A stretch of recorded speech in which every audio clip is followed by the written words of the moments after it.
Halo guys, welcome back to my channel. Hari ini saya pulang praktek dengan penuh penyesalan. Tahu nggak kenapa? Soalnya waktu praktek itu saya kedatangan pasien yang kasusnya persis dengan kasus yang akan saya bahas di video ini. Tapi sayangnya saya lupa mendokumentasikan.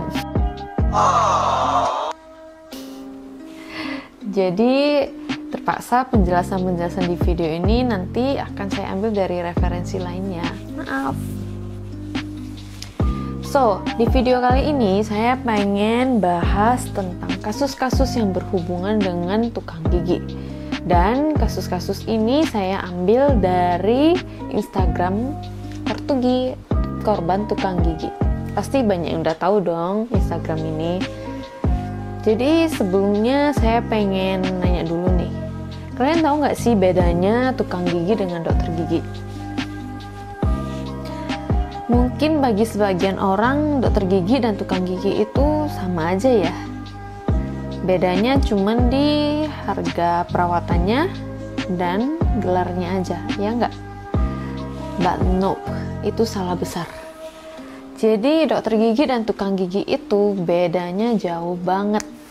Kalau tukang gigi itu kemampuannya untuk ngerawat gigi orang hanya berdasarkan pengalaman saja, atau kebanyakan sih dari ilmu turun-temurun. Misalnya si A, orang tuanya pernah nambal gigi orang. Terlepas dari orang tuanya itu dokter gigi atau bukan, kalau si A praktek tanpa melalui pendidikan dokter gigi, maka dia akan disebut sebagai tukang gigi. Sedangkan kalau dokter gigi itu memang buka praktek setelah melalui perjalanan berupa kuliah, koas, uji kompetensi, dan sebagainya. Buat yang nggak tahu, koas itu adalah praktek di bawah pengawasan dosen. Jadi selama koas itu kita akan diberikan sangat banyak list kasus-kasus yang harus kita kerjakan sebelum akhirnya kita baru boleh ikut ujian. Nah, jadi bedanya apa?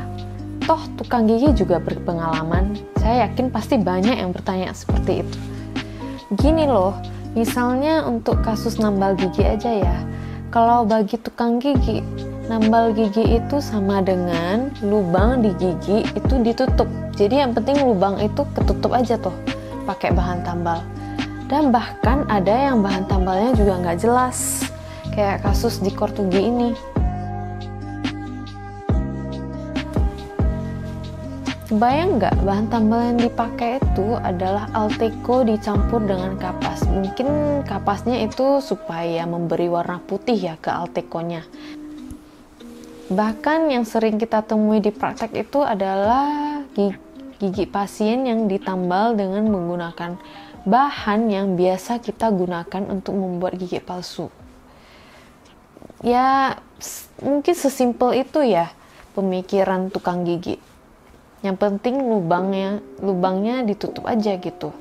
Tapi sebenarnya nambal gigi nggak sesimpel itu loh. Kita harus make sure kalau lubang itu udah benar-benar bersih. Ngebornya gimana, ngebentukin lubangnya itu gimana supaya perlekatan bahan tambal itu bisa kuat. Terus bahan tambalan yang harus kita gunakan itu yang mana supaya sesuai dengan indikasi atau kondisi gigi tersebut. Banyak banget pertimbangan yang harus kita pikirkan sebelum menambal satu gigi. Di kasus Portugi ini juga ada salah satu syarat penting dalam menambal gigi yang sering banget dilanggar oleh tukang gigi. Mereka suka banget nyatuin dua gigi yang harusnya terpisah itu menjadi satu. Jadi tambalannya itu diceplokin aja tuh di tengah, jadinya kayak jembatan menyatukan kedua gigi. Bener-bener komplit dah hasil kerajinan tangan si tukang gigi untuk kasus yang satu ini. Jadi langsung saja saya uraikan ya resiko-resiko apa sih yang sebenarnya bisa timbul dari tambalan seperti ini. Check it out guys. Yang pertama dari segi bahan udah pasti toksik ya guys, soalnya bahan yang dipakai itu bukan bahan yang diindikasikan untuk pemakaian pada tubuh manusia. Yang kedua, tambalan yang menggantung. Itu tambalan yang menghubungkan dua gigi. Di bawahnya pasti menggantung, ada celah antara tambalan tersebut dengan gusi. Nah, celah tersebut akan menyebabkan masuknya sisa makanan, penumpukan sisa makanan di dalam plak, kemudian akhirnya gusi meradang. Jika gusi meradang terlalu lama, tulang rahang bisa menyusut dan akhirnya lama-lama gigi menjadi goyang. Kalau gigi goyangnya udah parah, akhirnya ya harus dicabut. Yang ketiga, bisa merusak saraf gigi.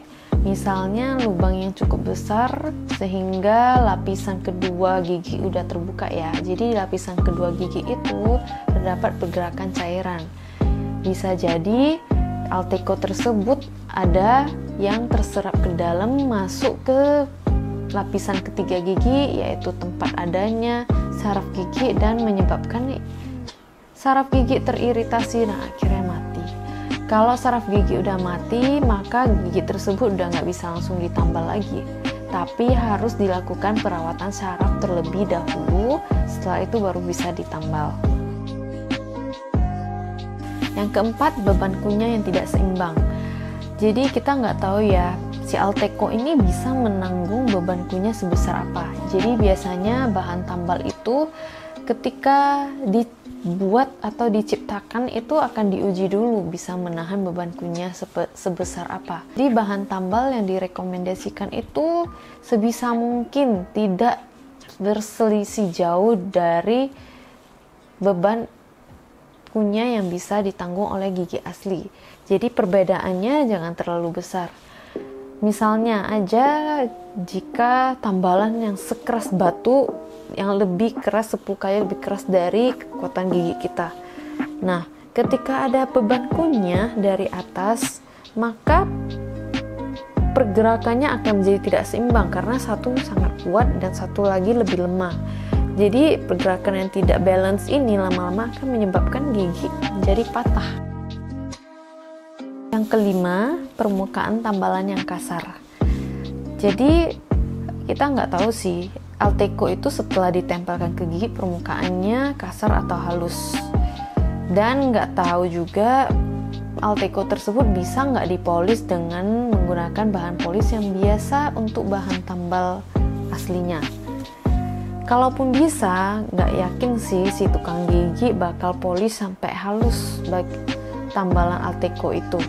Kalau permukaan tambalan tersebut kasar, makin beresiko lagi. Kenapa? Karena permukaan tersebut akan mudah dilekati oleh sisa makanan, plak yang akhirnya mengendap menjadi karang gigi, dan karang gigi yang semakin lama semakin banyak akhirnya akan menyebabkan gusi meradang lagi. Balik lagi ke kasus yang tadi, gusi meradang, tulang rahang menyusut, gigi goyang, dan akhirnya dicabut.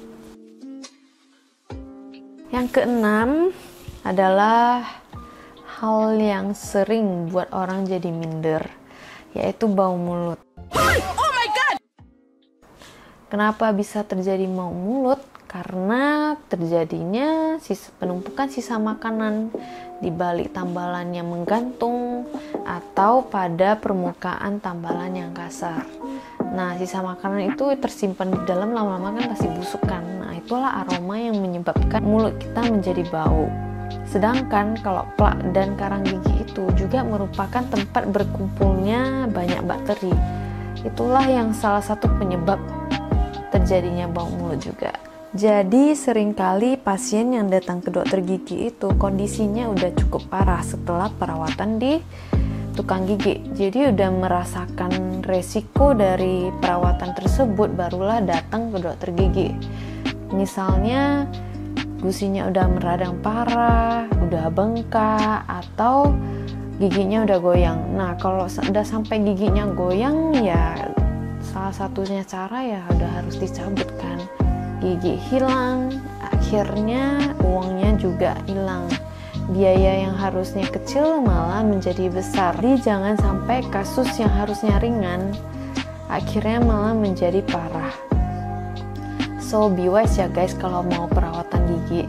Oke, mungkin that's all bedah kasus kita hari ini. Kalau kalian ada pertanyaan, boleh komen di bawah.